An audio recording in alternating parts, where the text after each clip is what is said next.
Water and sewerage corporation मुलाजिमीन union का निजकारी के खिलाफ एहतजाज, मुतालबात तस्लीम न होने पर सख्त एहतजाज की वार्निंग।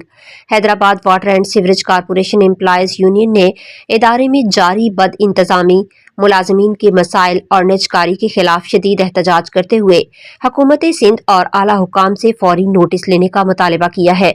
यूनियन की जानिब से जारी प्रेस रिलीज में कहा गया है कि water and sewerage corporation Hyderabad में मुलाजिमीन को दरपेश मसाइल दिन ब दिन बढ़ते जा रहे हैं, जिनमें तनख्वाहों की अदम अदायगी, pension, gratuity, promotion, service structure और दीगर बुनियादी हकूक शामिल हैं।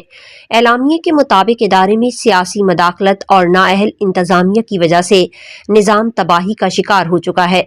यूनियन रहनुमाओं का कहना है कि हुकूमत सिंध की जानिब से इदारे की निजकारी की कोशिशें की जा रही हैं, जिसे किसी सूरत कबूल नहीं किया जाएगा।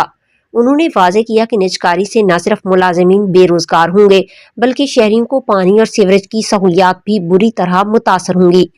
प्रेस रिलीज में मजीद कहा गया है कि यूनियन ने मुतअद्दिद बार आला हुकाम को तहरीरी तौर पर मसाइल से आगाह किया, मगर ताहाल कोई अमली इक़दाम नहीं उठाया गया। अगर मुतालबात फौरी तौर पर तस्लीम न किए गए तो यूनियन एहतजाज का दायरा वसी करते हुए सख्त लाया अमल इख्तियार करने पर मजबूर होगी, जिसकी तमाम तर जिम्मेदारी हुकूमत और इंतजामिया पर आयद होगी।